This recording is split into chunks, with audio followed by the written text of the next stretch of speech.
Sa simula ng laro mga idol, ayan, si Max Christie na po ang pinatao agad doon sa lead guard ng Portland na si Anthony Simons. Kaya masasabi mo rin idol na tiwala po si Coach Redick sa kakayahan nito ni Max bilang isang defender. May height siya na 6'5 to 6'6 mga idol, sabay wingspan na 6'9 naman. Kaya may tools din talaga si Max para maging isang epektibong wing defender para sa LA. And slowly but surely ay nade-develop na nga rin talaga siya.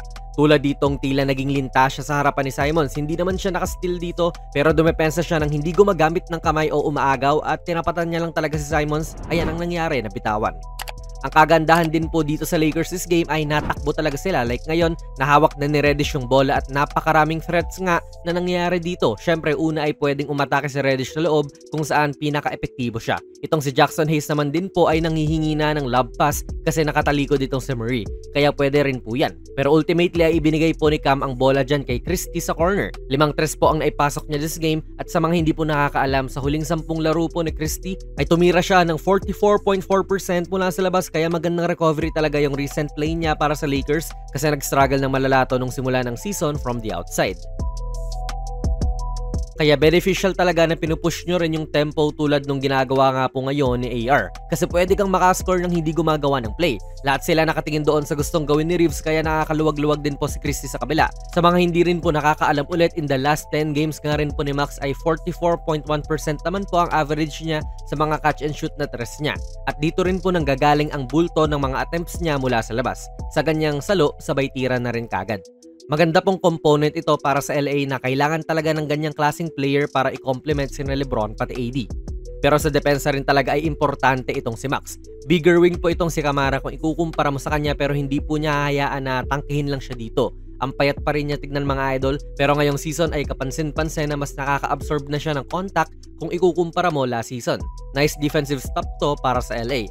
Again dito mga idol, ganyan ulit, na-mention na rin natin to sa mga nakaraan nating videos patungkol sa LA at kita muli yan na mas nakaka-absorb na nga siya ng contact, naka-end one pa nga rito. Now ito, diskarte talaga ni Reeves ang nagpapaposible din sa basket ni Max. Ang gagawin po niya rito ay stampede mga idol. Na-mention na nga rin po natin to sa dati nating mga videos. Kasi yung bola kita nyo naman nasa ere pa lang pero itong si AR ay tumatakbo na kagad. Kaya panggulat move ito sa kanyang tao. That's why kahit hindi siya yung pinakamabilis dito sa court, nakaka-atake pa rin to the basket effectively. Nag-alarondo pa nga siya sa kanyang peke. Nice find din kay Max sa corner. Kaya good job rin talaga si Max mga idol sa paghanap sa mga butas ng depensa.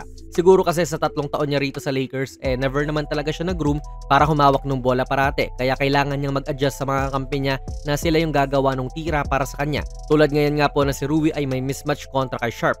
Kaya dun nga rin ibinibigay yung bola sa kanya sa poste. Na-open tuloy talaga si Max gawa nung siya yung iniiwanan ng help defense. Ganito naman din ang concept lagi sa mga teams na pinangungunahan ni LeBron. Gagamitin talaga nila yung playmaking pati yung driving ability ni LeBron para makahikayat ng help defenders. Like ngayon, si Camara ay andyan, pati si Ant.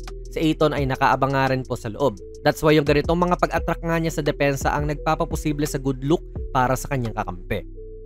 Kaya ganap na ganap talaga si Max sa kanyang role mga idol bilang isang low maintenance na shooting guard nila. Pasok na naman. Speaking of low maintenance mga idol, sa ganun mo rin talaga madedescribe yung laruan ni Christie para sa Lakers. Tamang abang lang siya sa mga pasa or paminsan magkakat kung makikita niyang pwede. Sabay depensa rin sa kabila. Hindi niya kailangan maging star na 20 points per game lagi kasi maraming gagawa nun para sa Lakers. Pero perfect nga po ang timing na lumalabas na ang laro niya rito sa Lakers kasi tinrade nga rin po nila si D'Lo kaya more minutes to para kay Christie this game. Career high na 28 points po ang binuhos niya, samahan mo pa ng 3 rebounds, 2 assists, pati 2 steals. Malamang, hindi naman din magiging ganito palagi ang mga numero niya pero efficient siya sa huling 10 laro nila, kaya rin nabababad na to sa rotation ni Coach JJ. So ano po masasabi niyo sa laro ni Christie this game mga idol?